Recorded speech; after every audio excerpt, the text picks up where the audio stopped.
Hello, my lovely YouTube friends, and welcome to this video, first video of 2025. We are starting off strong with talking about dating advice and relationship. So this video is essentially based on my own experience of going through a breakup in my mid-20s of a long-term relationship and how I navigated singledom for what essentially felt like the first time as an adult. I felt like I entered my relationship as a teenager, as a girl, and I exited it as a woman. And I've talked about breakups on my other channels. I think it's a fascinating topic. This part of my life taught me so much, and as such I've covered it on my Instagram and podcast at length, where my approach is very much a feel your feelings, be present with what is, utilizing self-love, and how important it is to really process the depth of the emotions, the grieving that really comes with the ending of a long-term relationship. However, I already have a bunch of content on that. So today we're going to be tapping into sort of a little bit more of what I like to call a Leo sassy approach to dating and to recovering from a broken heart, because I do believe that this aspect of myself has helped me a lot throughout my life, throughout various breakups actually, even my first one at 16. And I hope that this kind of sass, Leo, queen energy that I can tap into translates and inspires you to do the same, so that maybe if you are in a situation where you're still licking your wounds but entering the dating market, or you just are finding the dating market a bit dire, that, let's bring that spark back.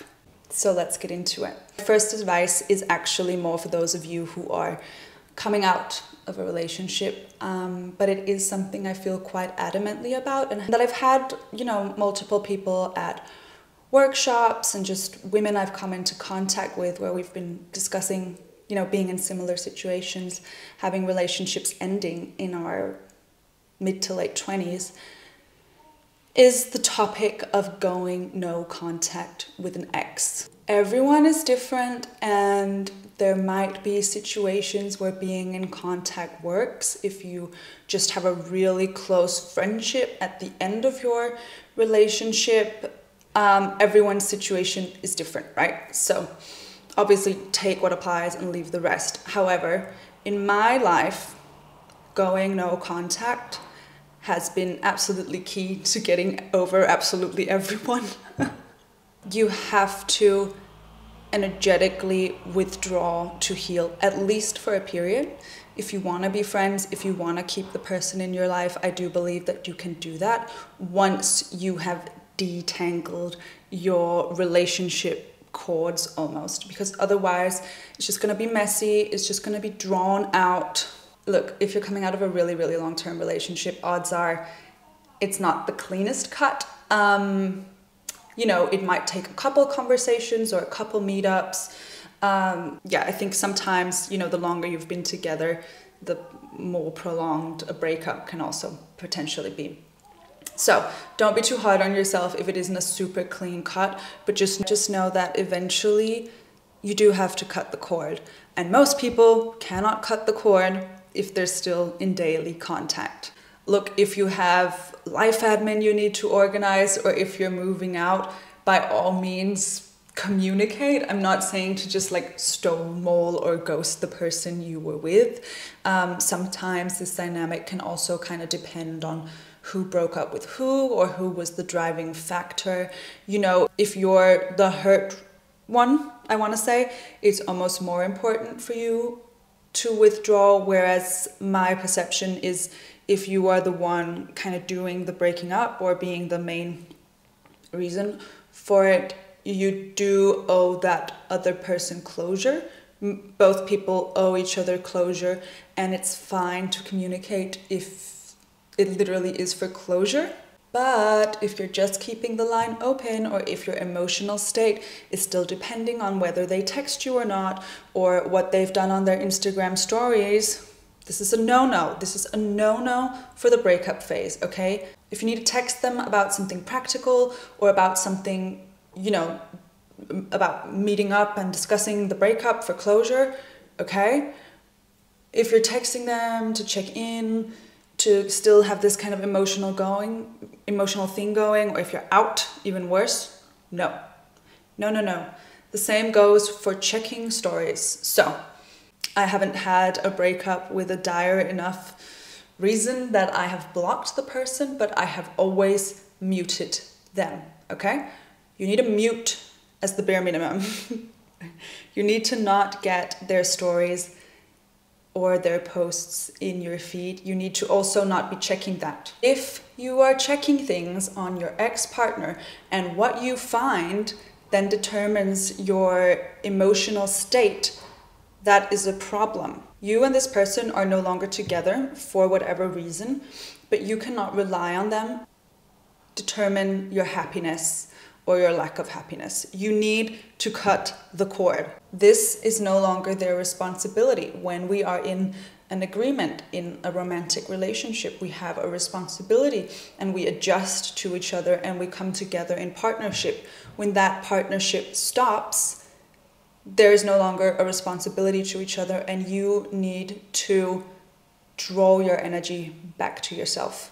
I also highly recommend looking up cord cutting meditations for this particular topic. It's very powerful. And cutting the cord doesn't necessarily mean cutting someone out forever. It's not necessarily a bad thing, but it is so important when you're going through a breakup, because you need to come back to yourself and you need to realize that this person is no longer the place you go to for emotional regulation, and you need to do that for yourself. Okay, that was a bit deep, a bit tough, but this is where we need to bring in the, I want to call it, sense of pride. That for me comes quite naturally to me as a Leo. I've been able to do this from a young age, okay guys? When my first boyfriend broke up with me, I was about 16. We'd been together for 2 years, so in like teenage years, that's a long time, right? And it came as quite a shock to me. He'd gone away to, I don't know what you call it, efterskole in Danish, boarding school kind of thing. Anyway, and quite shortly after, when he was coming back to see me, he broke up with me. But even 16-year-old me was so proud and so stubborn that even though she was very bamboozled, very confused, she knew not to look at his social media, and she knew not to contact him, because I had this inherent feeling, I know what I've brought to the table.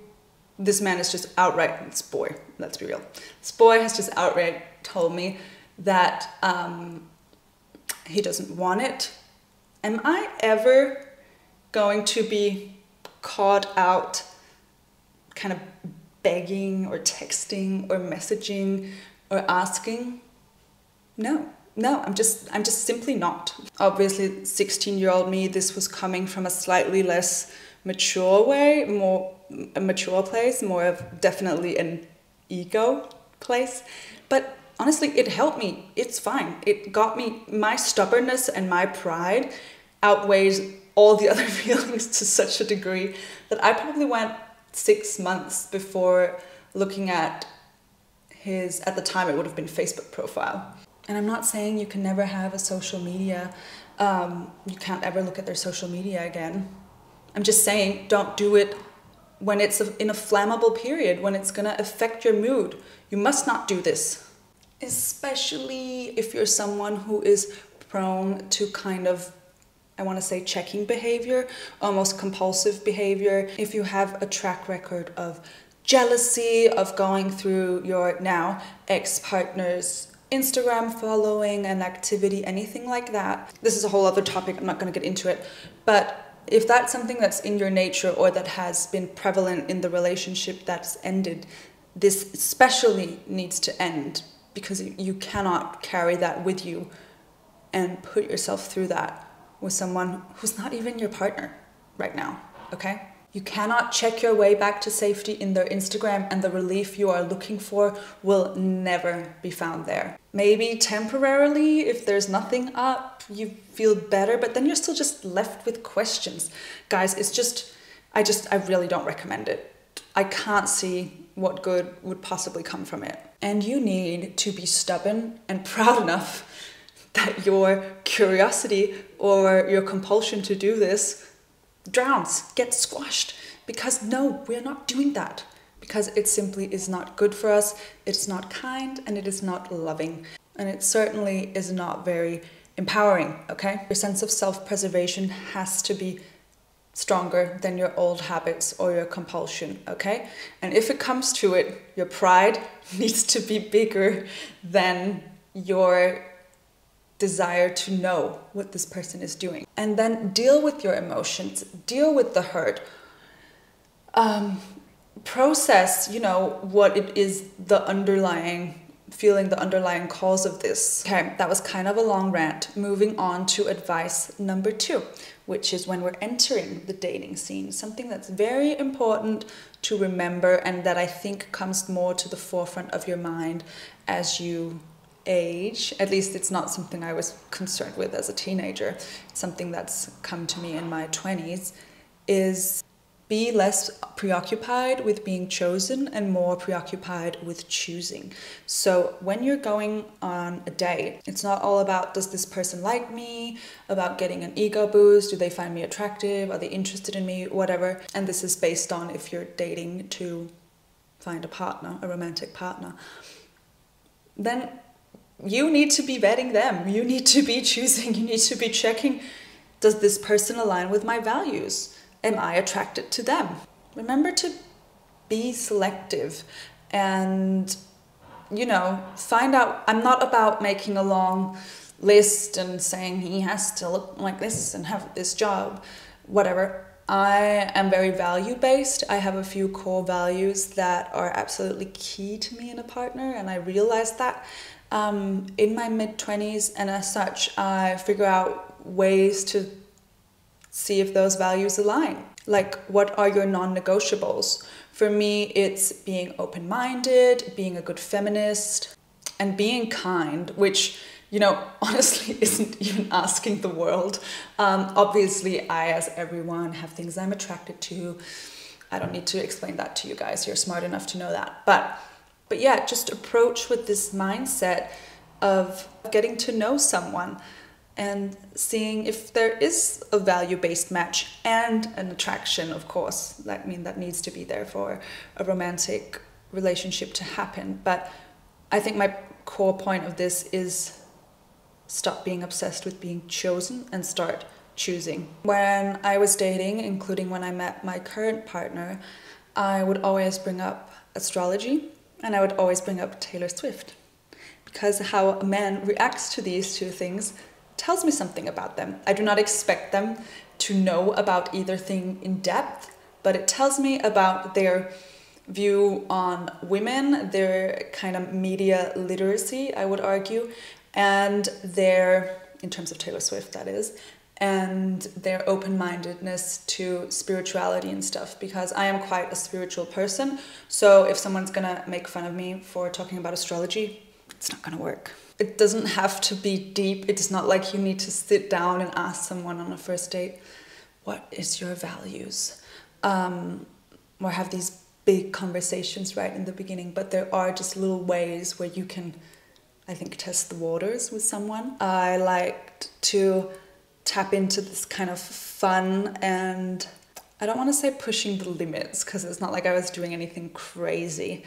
But yeah, when I was dating, I just kind of turned it up a little bit and almost wanted to see what would happen. I think that's also part of, not having dated as an adult. I was able to approach it with this kind of sense of novelty around it that made it still fun for me. Like, I understand and I realize that it can be probably quite a different and probably difficult to tap into if you've been, having a hard time on the dating market or have been weighed down by negative experiences over a longer period of time. Because look, I know it can be tough out there, but because I was so fresh and everything was so new, I did tap into this energy of just trying to have fun with it and see like what will happen if I ask for this person's astrology chart or say this kind of on the nose thing.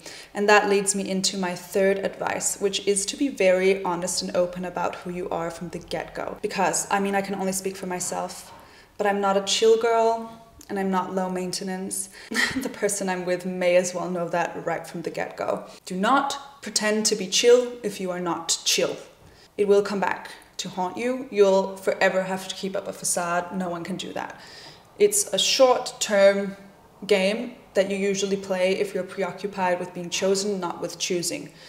Insert cool girl monologue from Gone Girl. You do not want someone to choose you based on a performance that you have curated, either because you can read them and what they want to hear, or based on like stereotypes about what men want, like a cool, chill girl that just goes with the flow, that doesn't take herself too seriously.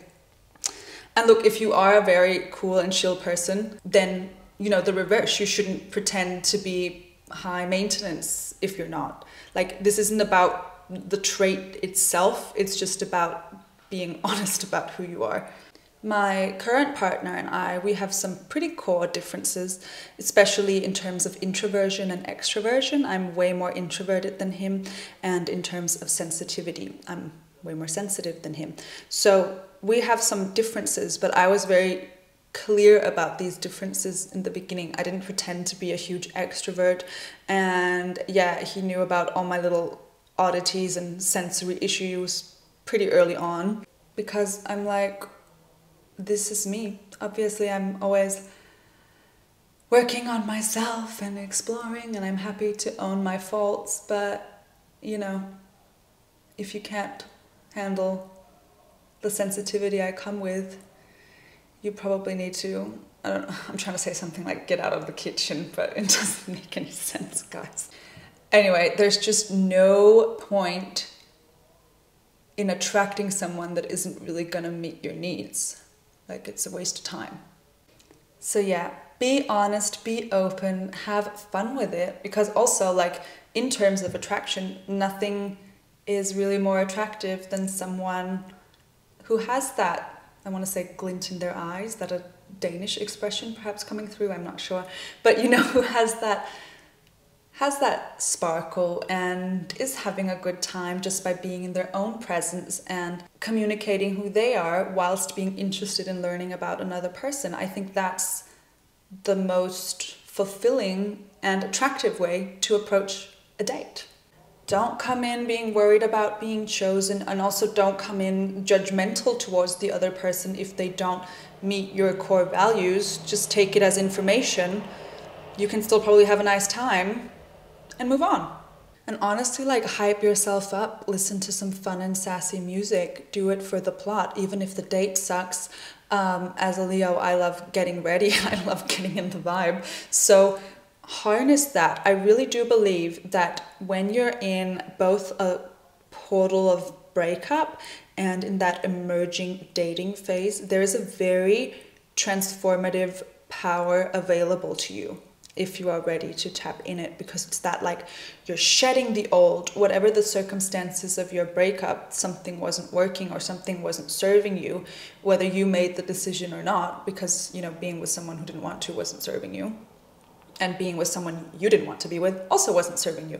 So no matter what the scale of who broke up with who says, it's now done for a reason, and there is now room for something new. There is room to become very magnetic, very powerful, and you almost get to reinvent yourself if you want to. So don't forget to have fun with it. Don't forget to add a little sparkle, and don't forget that you are the prize. Thank you so much for watching, for listening. I hope this resonated with some of you that are in this phase, that you know you're not alone, and that, yeah, this can be a lot of fun if you allow it. And I hope the universe blesses you with many generous hot dates and the partner of your dreams. Okay, guys, thank you so much for watching. I'll catch you next time. Bye.